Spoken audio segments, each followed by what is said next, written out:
우리가 가진 영생에 대한 소망의 근거는 무엇인가를 밝히는 사도 요한의 말씀입니다. 우리는 어떻게 우리가 지닌 신앙의 내용을 확신할 수 있는 것인가? 왜냐하면 다른 종교들도 다 자기가 믿는 것이 분명하다라고 말하고 있기 때문에.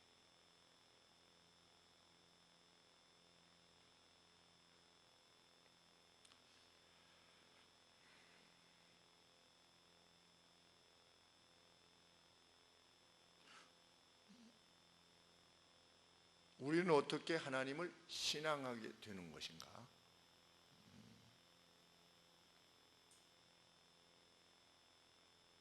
성경 말씀에 의하면 두 가지지요. 하나는 객관적인 증언을 통해서 과거에 이러이러 하셨다. 하나님은 이러이러하신 분이셨고 이러이러 하시다라고 말씀하고 있다 라고 하는 성경을 통한 객관적인 근거와, 또 다른 하나는 그 말씀대로 살 때 하나님께서 말씀의 약속대로 역사해 주시는 그 내용을 통해서 우리는 우리가 믿는 신앙이 확실한 것임을 확신하게 됩니다.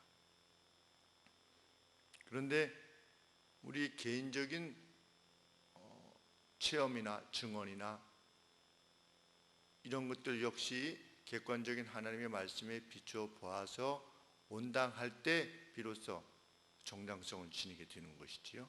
그것이 기독교 신앙의 근본인 줄 압니다. 요한은 간절한 심령으로 사랑하는 성도들에게 편지하고 있습니다. 우리가 믿는 것은 진짜다. 진짜다.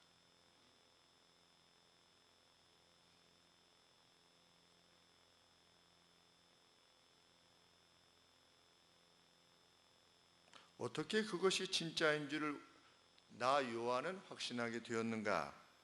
나 요한뿐만 아니라 우리가 확신하게 되었는가? 이렇게 요한은 밝힙니다. 개인적인 차원에서의 어떤 생각이 아니라 1절에 보시면 우리가 들은 바요, 우리가 본 바요, 우리의 눈으로 본 바요, 우리가 지켜본 바요, 우리의 손들로 핸들한 것, 무엇에 관하여? 생명의 말씀에 관하여, 생명의 말씀에 관하여 우리가 들었고, 우리가 우리의 눈으로 보았고, 우리가 지켜보았고, 우리의 손들이 만졌던, 처음부터 있었던 것, 그리고 생명이 나타내신 바 되었다. 이렇게 되어 있습니다.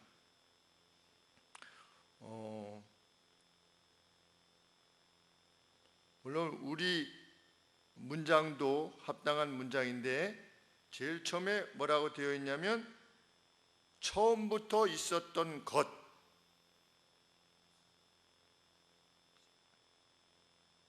그리고 그 생명이 2절에 그 생명이 나타내신 바 되었다.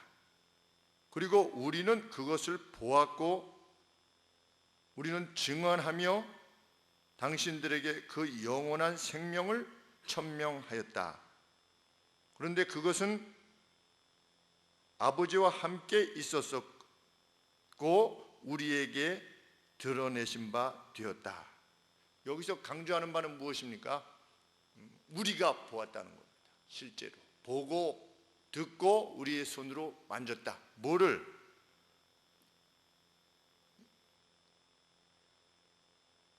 태초에 있었던 것, 태초로부터 있었던 것. 그게 뭡니까? 생명의 말씀이지요. 생명의 말씀인데 이 말씀이 로고스입니다. 생명의 로고스. 그러면 로고스는 무엇을 말하는 것입니까? 모든 존재하는 것의 원천으로서의 로고스인 거지요. 생명의 원천, 태초부터 있었던 그 생명의 원천에 대해서 우리가 보고 들었다. 지금 요한이 그렇게 말하고 있는 것입니다. 자신들이 3년간 직접 그분을 보고 듣고 경험한 바로 이 사실을 밝히고 있는 것입니다. 다시 말하면 그렇다더라가 아니라 실체라는 것이지요. 그래서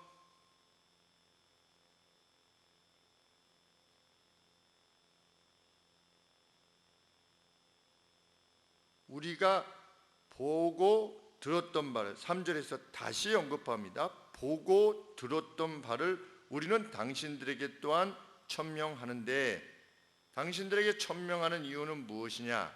당신들 역시 우리와 함께 펠로우십을 지니게 하기 위해서 이 사실을 천명합니다. 그런데 우리의 펠로우십은, 우리의 사귐은 누구와의 사귐이냐? 그 아버지와의 사귐이며 그 아들 예수 그리스도와의 사귐이다. 그래서 4절 말씀에 우리가 이것들을 기록하는 이유는 우리의 기쁨이 완전케 되게 하기 위해서이다.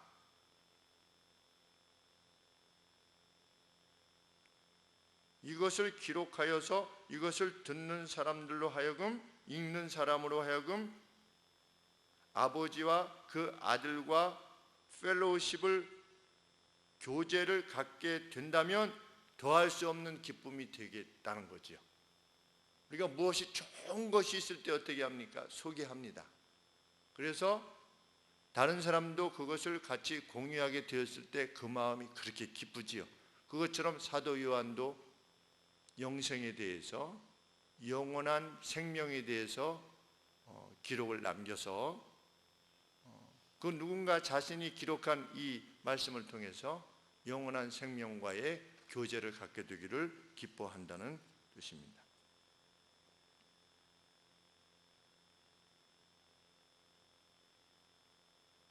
그러면 사도 요한이 그 태초로부터 계셨던 생명의 말씀이요 영원한 생명이신 예수님을 통해서 직접 들은 내용이 무엇인가를 5절 이하에서 말씀해 주고 계십니다. 요한은 사도들이 주님께로부터 직접 들은 첫 번째 내용은 하나님께서 빛이시다, 라이트시다 라고 하는 사실이라고 밝힙니다. 그래서 하나님 안에는 어두움이 전혀 없으신 분이시다 라고 하는 사실을 예수님으로부터 직접 들었다는 겁니다. 그래서 그 사실이 우리들에게 영향을 미치는 것은 무엇인가? 죄라는 어두움을 지니고서는 결코 하나님과의 사귐을 가질 수 없다는 사실이라는 겁니다. 하나님은 빛이시기 때문에 어두움이 전혀 없으시기 때문에 죄라는 어두움을 지니고서는 하나님과 결코 교제할 수 없다. 펠로우십을 지닐 수 없다.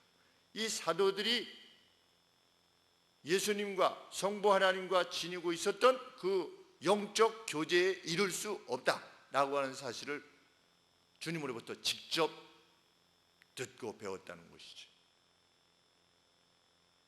이 사실을 통해서 우리는 무엇을 알게 됩니까? 우리 요한 1서는 예수님을 이미 믿는 사람들에게 전해진 말씀입니다. 예수님을 믿지 않은 불신자들에게 전해진 것이 아니라 이미 예수님을 믿는 사람들에게 전해진 것입니다. 그런데 예수님을 믿는 사람들에게 사도 요한이 밝히는 바, 하나님과의 교제를 지니려면 어두움이 없어야 된다는 겁니다. 언제? 지금, 현재 하나님과의 참된 교제를 위해서는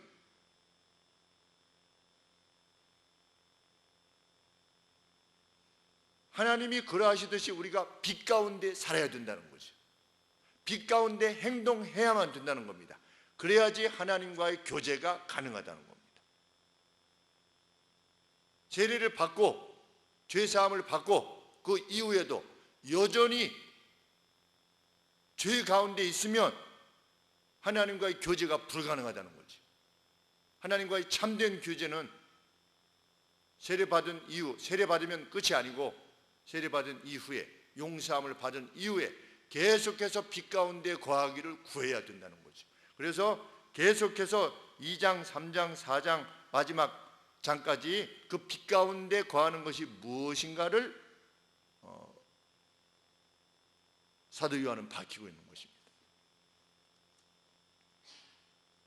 가령 예를 들어서 2장 11절 말씀 가운데 그의 형제를 미워하는 자는 어두운 가운데 있는 것이다 그랬죠? 예수님을 믿는 사람들이 예수님을 믿는 사람을 미워하는 것, 저 사람이 같이 예수님을 믿는 사람인데 그 누군가를 미워하는 것은 그거는 어두움 가운데 있는 것이다.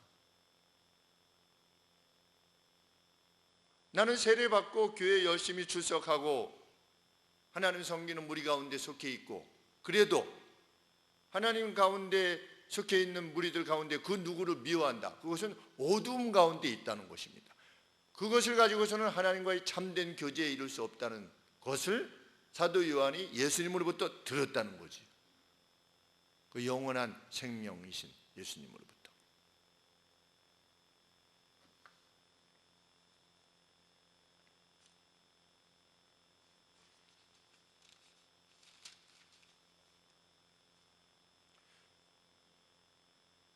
(3장 15절에도) 그 형제를 미워하는 자마다 살인하는 자니 살인하는 자마다 영생이 그 속에 거하지 아니한 것을 너희가 아는 바라. 예수님을 믿는 사람들에 대해서 지금 말씀하고 계시는 겁니다. 예수님을 믿는 사람이 그 형제를 미워한다, 그 살인하는 자다. 그 안에 영생이 없다, 이렇게 말씀하고 있는 겁니다. 그러니 여기서 말씀하고 있는 빛 가운데 행해야 된다라고 하는 것은 어떤 그 빛 가운데 행동하는 것이지요. 프랙티스하는 것입니다. 빛됨을 프랙티스하는 거예요. 실행에 옮기는 겁니다. 그것을 우리가 죽는 날까지 계속해야 되는 거지.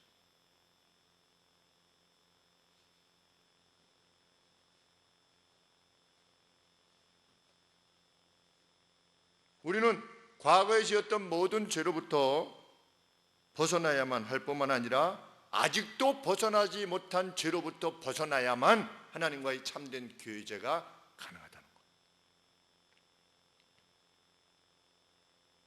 그것이 영생을 가능케 하는 하나님과의 사귐의 필수적인 조건이다. 그래서 6절 말씀에 만일 우리가 하나님과 사귐이 있다고 하면서도 어두운 가운데서 행하면, 어두운 가운데 걸으면, 달리 말하면 우리의 실제적인 삶의 내용이 어두운 가운데 있으면 우리는 거짓말하는 것이요 진리를 프랙티스하는 것이 아니다. 진리를 행하는 것이 결코 아니다.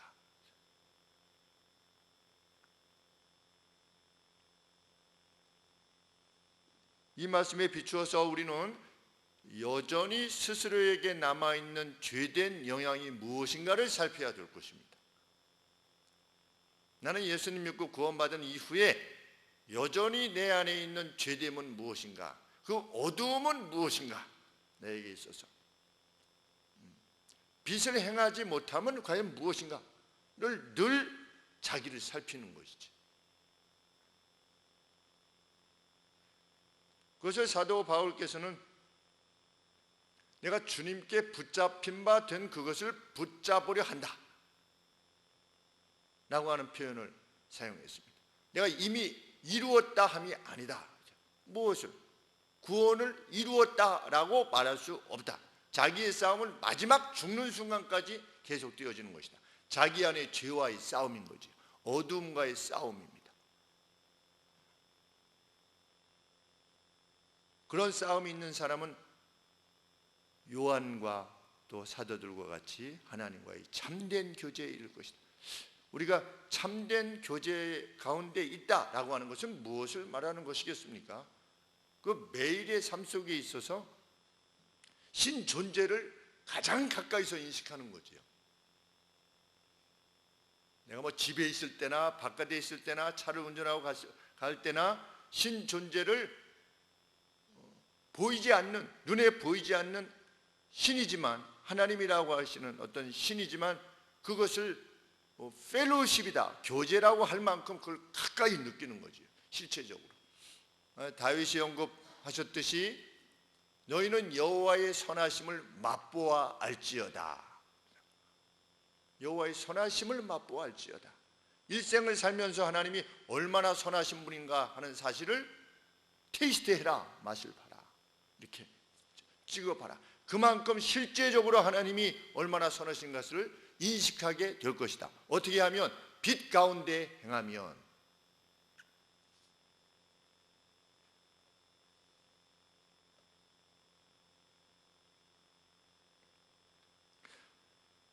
나는 뭐 그렇게 죄된 삶의 내용이 내 삶에 별로 없어, 나는 그렇게 회개할 거 별로 못 찾아 라고 말하는 사람이 있다면 그는 스스로 속이는 것이며 그 진리가 그 안에 있지 아니할 것이다. 8절 말씀에 만일 우리가 죄 없다고 하면 스스로 속이고 또 진리가 우리 속에 있지 아니할 것이다. 여기서 말하는 죄 없다라고 하는 것은 과거의 죄만을 말하는 것이 아니라 내 현재적인 삶에 있어서 나는 죄가 없어, 나는 어두움이 없어 라고 오늘의 자신에 대해서 말하는 이가 있다면 그것은 스스로 속이는 것이고 또 진리가 우리 속에 있지 아니할 것이다. 얼마나 민감하게 죄에 대해서 깨어 있어야 되는가 하는 것을 알게 되는 것입니다. 늘 제가 말씀드리지요,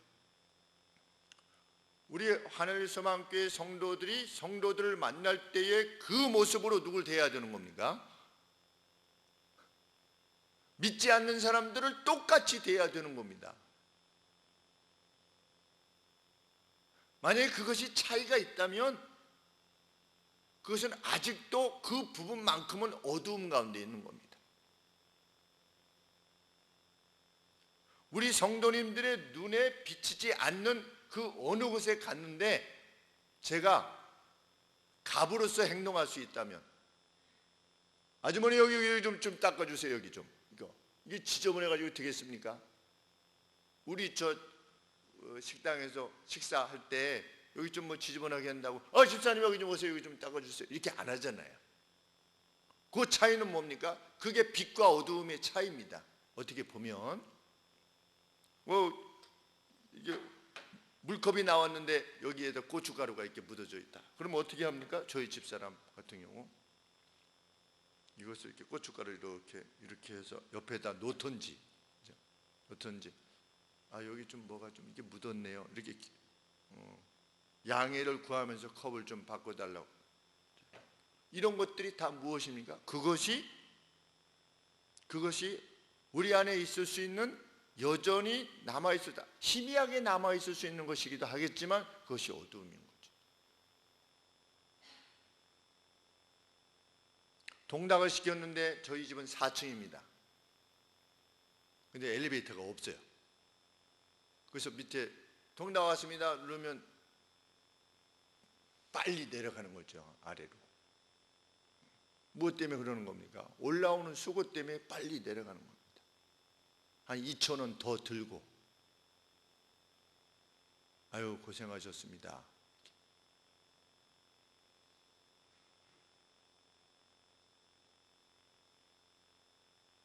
만일 우리가 죄 없다 하면 그건 스스로 속이는 것이다.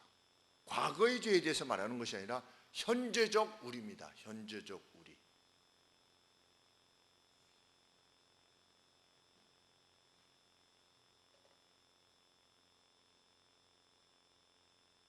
우리는 구원 이후에도 여전히 예수님의 피 공로가 필요한 사람들입니다. 매일같이. 예수님의 피가 세례 받을 때만 필요했던 것이 아니라 지금도 필요하고 또 내일도 필요하고 아마 죽을 때까지 필요할 것입니다. 그것을 인정하는 사람만이 빛 가운데 걸어갈 수 있습니다.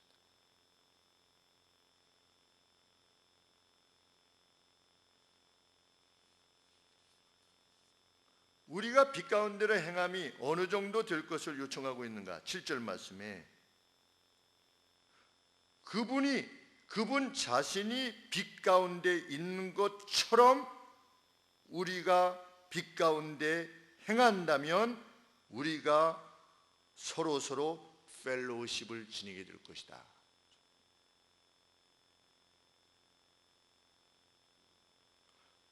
그런 빛 가운데 행하고 있을 때, 어떤 빛 가운데 행하고 있을 때 하나님 자신이 빛 가운데 행하시는 것 같이 우리가 행할 때 하나님과 우리 사이에 펠로우십이 있는 것이며, 그런 정도에 이르게 될 때에 성도와 성도 사이가 진짜로 펠로우십을 지니게 된다는 거죠. 그래서 우리가 하나님에 대해서 지니는 그 애정과 뜨거운 만큼이나 성도와 성도가 그것을 지닐 수 있을 때는 언제냐? 이렇게 빛에 대해서, 죄에 대해서 민감하게 깨어 있을 때, 그때 이 교제와 이 교제가 가능하게 돼서 한 가족이 되는 거지.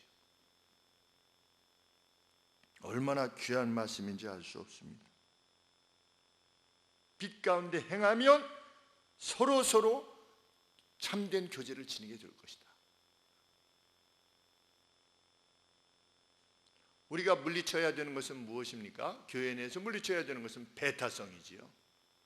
죄의 최대의 영향은 무엇이라고 그랬습니까? 배타성입니다.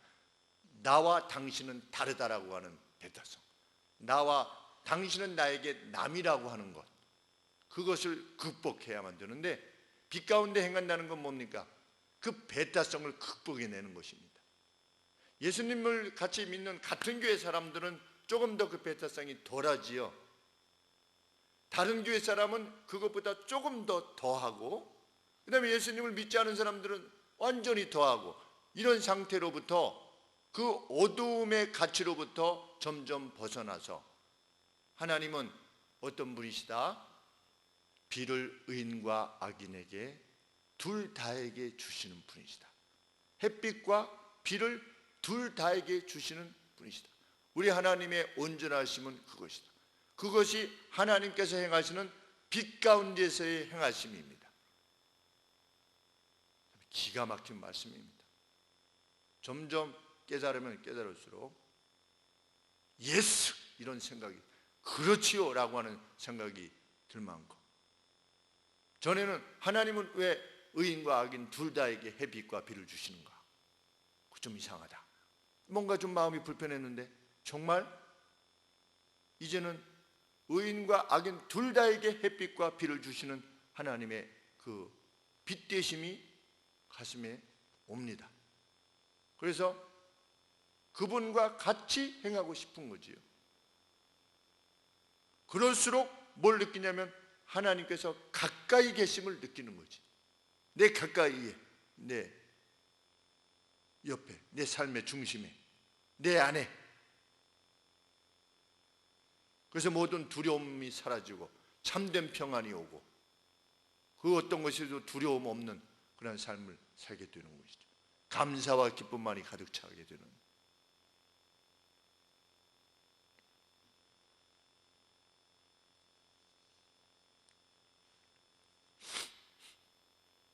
우리는 오늘도 용서받아야 됩니다.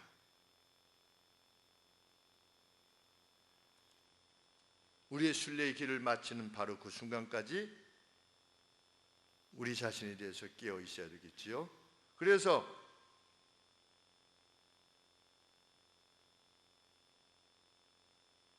부지런히 우리의 생각을 살피는 이들에게 하나님께서 약속하신 것은 무엇입니까? 9절 말씀에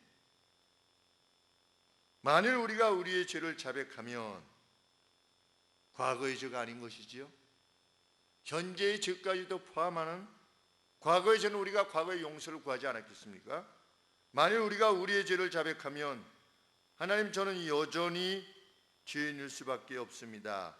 이것은 슬픈 고백이면서 동시에 어떤 고백입니까? 주의 은혜를 구하는 뜨거운 사랑의 고백이지요. 은혜를 구하는, 하나님 이것까지도 마저 저의 삶 속에서 벗어나기를 소원합니다 라고 하는 그것이 이렇게 하지 못하면 구원받지 못한다, 이런 차원의 것이 아니라 구원받은 자로서 아직도 내 안에 있는 이 어두움을 몰아내게 하여 주시고 다시는 그 죄된 길에, 어두운 길에 걷지 않게 해 주옵소서 라고 우리가 우리의 죄를 그렇게 고백하면 저는 미쁘시고 오사 우리의 죄를 사하시며 현재 우리 모습의 죄를 사하시며 모든 불의에서 모든 의롭지 못함으로부터 우리를 어떻게 할 것이다? 깨끗하게 하실 것이다. 그것은 죄책을 경감시켜준다 그런 차원이 아니라 우리의 불의로부터 우리를 어떻게 하시는 것입니까? 우리를 벗어나게 하시는 거지요. 그래서 날이 가면 갈수록 어떤 사람이 되는 겁니까? 완전히 주 안에서 다 익은 사람들이 되어가는 거죠.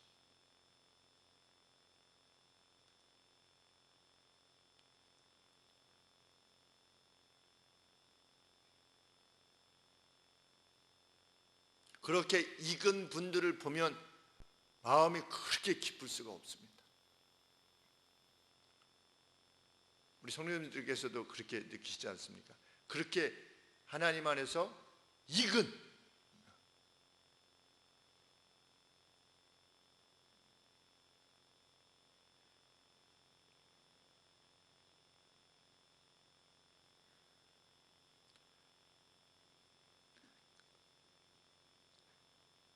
제가 수요일날 말씀드렸었나요? 지난 주일날 저녁에 말씀드렸었나요? 그 음식점에다 자기 걸 놓고 가셨는데 언제 제가 말씀드렸죠? 수요일날인가요? 네, 수요일날. 거기서 말할 수 있는 어두움은 무엇일 수 있겠습니까? 그렇게 말씀하실 때 제가 만약에 조금 더 어두움에 속해 있었다면 제가 그 어르신에게 뭐라고 말씀드리겠습니까? 어르신, 그 제가 책임질 거 아니잖아요, 이렇게 말할 수 있지 않겠습니까? 저랑은 관계없는 겁니다. 그런 표정을 지으시고 이럴 때 그럴 수 있잖아요. 그분과 저희 사이를 배타적으로 인식하게 되면 제가 굳이 그분 거를 도로 찾아 드리라고 저쪽 가가지고 새벽에 가서 저쪽 교회에서 그걸 찾아가지고 집에 갖다 놓고 아들이 그걸 가지고 화정까지 갖다 줘야 될 이유는 하나도 없는 것입니다. 그러나 그것이 기쁜 거지요.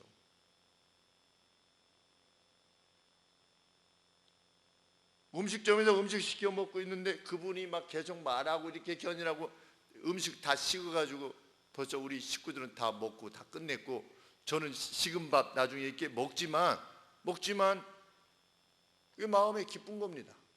아유 저렇게 깝깝해 하시는데 내일 이렇게 해가지고 그 과정이 굉장히 복잡했어요. 사람 찾고 누가 가져갔는지 찾고 다시 어떻게 갖다 놓을 거냐 말 거냐 이런 과정이 그날 저녁 오후 시간은 다 잡아먹은 것 같아요. 이 마음에. 그래도 마음에 기쁜 겁니다. 저 깝깝한 마음이 내가 조금 수고하면 풀려지시겠구나. 내일이면 풀려지시겠구나. 어떻게 하면 빨리 갖다 드릴 수 있을까?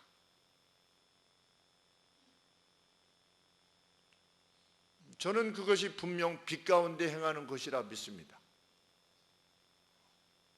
그런데 그럴수록 이 저쪽 교회로 가서 그거 찾으러 갈 때 마음이 기쁜 거죠. 새벽에 찾으러 갈 때 마음이 기뻐서 비밀번호 가르쳐 주신 대로 이렇게 누르고 딱 들어가서 그 까만 봉지에 수건하고 이렇게 뭐 안에 있는 카드가 이게 있는 것을 딱 손에 넣었을 때 이거 갖다 드리면 기뻐하시겠구나. 그럴 때 마음이 기쁜 겁니다. 누가 그렇게 하셨느냐? 예수님께서 그렇게 하신 것이죠. 굳이 그렇게 하시지 않아도 되는데 예수님이 세상에 안 오셔도 됐습니다. 그냥 우리가 죄 가운데 그냥 멸망하게 되어도 누가 천사들이 하나님께 대해서 불의하다라고 말씀하실 수 없었던 거죠. 그럼에도 불구하고 주님은 그 결정을 내리셨습니다.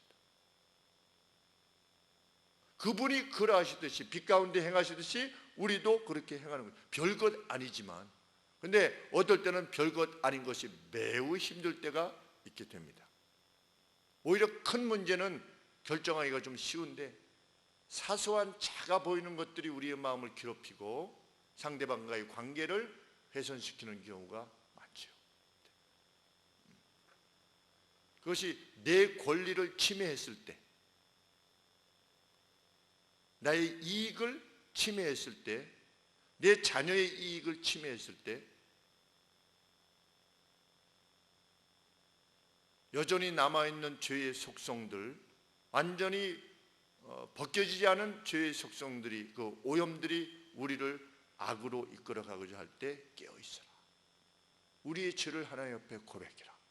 우리는 어쩔 수 없는 존재라고 하는 사실을 주님께 인정해라. 그러면 저는 미쁘시고 어려우사 우리의 죄를 사하시며 불의에서 의롭지 못함으로부터 우리를 깨끗게 하실 것이다.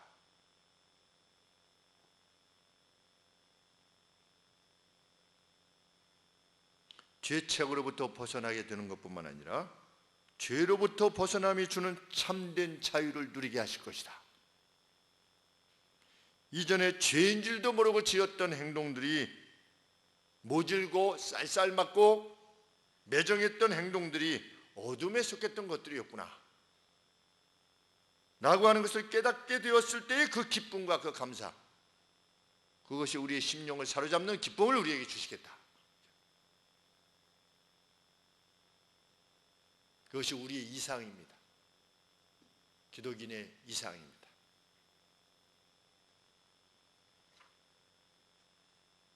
오리를 너로 하여금 억지로 오리를 가게 하고자 하는 자에게 심리를 가주는 사람이 되라. 그것이 빚됨입니다.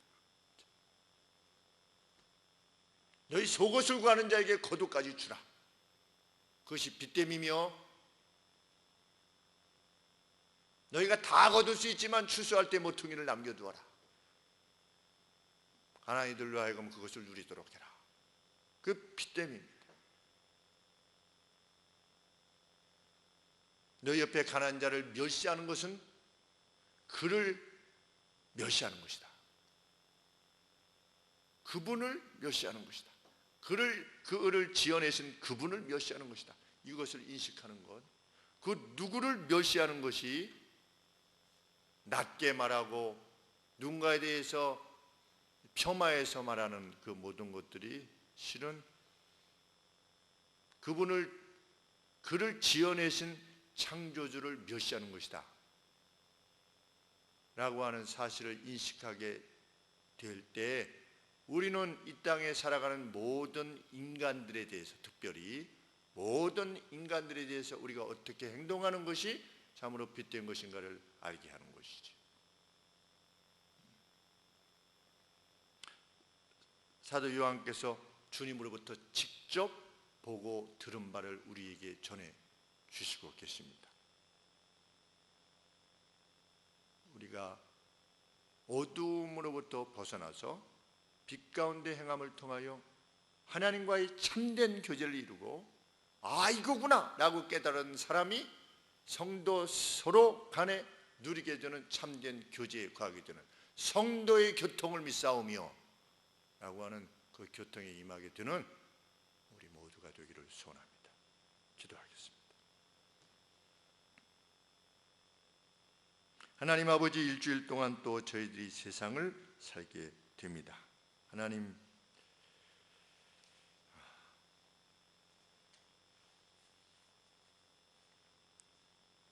우리를 살피게 하시고 주님의 빛 되심이 무엇인가에 대해서 결코 우리의 마음을 떠나 보내지 않는 저희들이 되게 하여 주시옵소서. 그리스도께로 우리의 눈을 고정시키게 하여 주시옵소서. 행동할 때 과연 그리스도께서는 어떠하셨는가에 대해서 생각하며 행동하는 우리 각각이 나아가서 그리스도의 분신과 같이 행할 수 있게 하여 주시고, 그것이 지니는 참된 기쁨과 영의 그 환희가 저희들 모두의 것이 될 수 있도록 우리를 일깨워 주시옵소서. 감사드리며 예수 그리스도 이름으로 기도합니다. 아멘.